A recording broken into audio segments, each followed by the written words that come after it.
Janasena party క్రియాశీలక సభ్యుడు, జన సైనికుడు, నిరంతరం ఏ పార్టీ కార్యక్రమమైనా పార్టీకి అండగా ఉంటూ, ప్రత్యేకంగా పితాన బాలకృష్ణ గారికి అత్యంత సన్నిహితుడు మంగారావు గారు యాక్సిడెంట్లో చనిపోవడం చాలా బాధాకరం.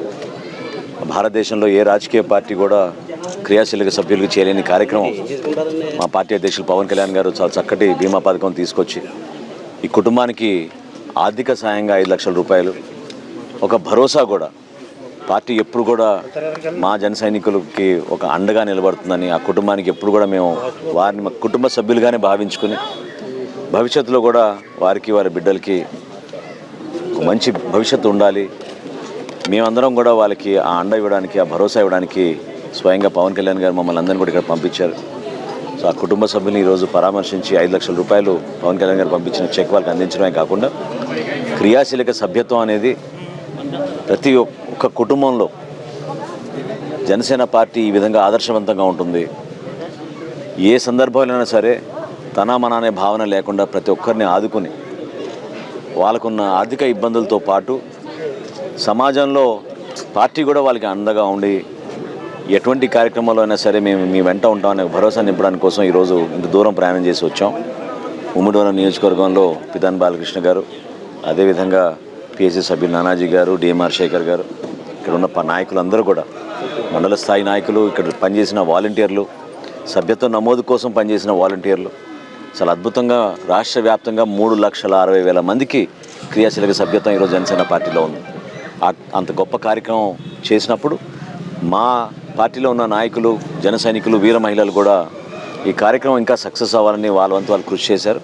పేరు పేరున వాళ్ళందరికీ కూడా ఈ సందర్భంగా పవన్ కళ్యాణ్ గారి తరఫున వాళ్ళకి ధన్యవాదాలు తెలుపుకుంటూ, 16వ తారీఖు పవన్ కళ్యాణ్ గారు మండపేటకు వస్తున్నారు. రైతు భరోసా యాత్ర అన్ని విధాలుగా రైతాంగానికి ఇదే భరోసా కల్పించడానికి, ముఖ్యమంత్రి పాదయాత్రలో 7 లక్షల రూపాయలు ఎవరైనా ఆత్మహత్య చేసుకుంటే ప్రభుత్వం నుంచి ఇస్తామని చెప్పిన ముఖ్యమంత్రి ఈరోజు ఆయన మాట నిలబెట్టుకోకుండా సగం మంది రైతులే కాదని అవమానపరుస్తూ, పవన్ కళ్యాణ్ గారు వస్తున్నారని చెప్పి హడావుడిగా 1 లక్ష రూపాయలు వాళ్ళ అకౌంట్లో వేయడం, జనసేన పార్టీ నుంచి సొంత నిధులు ఖర్చు పెట్టి పవన్ కళ్యాణ్ గారే 1 లక్ష రూపాయలు ఇస్తున్నప్పుడు ప్రభుత్వం ఒక చిత్తశుద్ధితోటి వాళ్ళకి 7 లక్షల రూపాయలు ఇచ్చి తన నిజాయితీని నిరూపించుకోవాలి.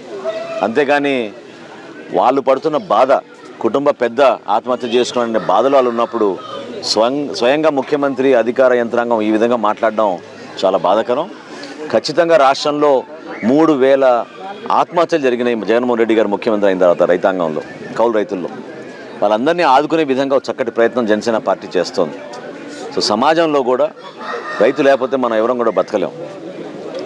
రైతాంగాన్ని, రైతు సమస్యలపైన పట్టించుకోకుండా కేవలం అసత్యాలకే పరిమితమైన ఈ ప్రభుత్వాన్ని ప్రజలు త్వరగా ఇంటికి పంపించాలని, మా వంతు మేము ప్రతిపక్ష పార్టీగా ప్రజలకు ఆ ధైర్యం నింపడానికి, మంచి కార్యక్రమాలు చేయడానికి, సమాజానికి ఉపయోగపడడానికి కోసం ఎప్పుడు కూడా పవన్ కళ్యాణ్ గారి నాయకత్వంలో జనసేన పార్టీ ముందుకెళ్తుందని మనస్ఫూర్తిగా తెలుపుకుంటున్నాను.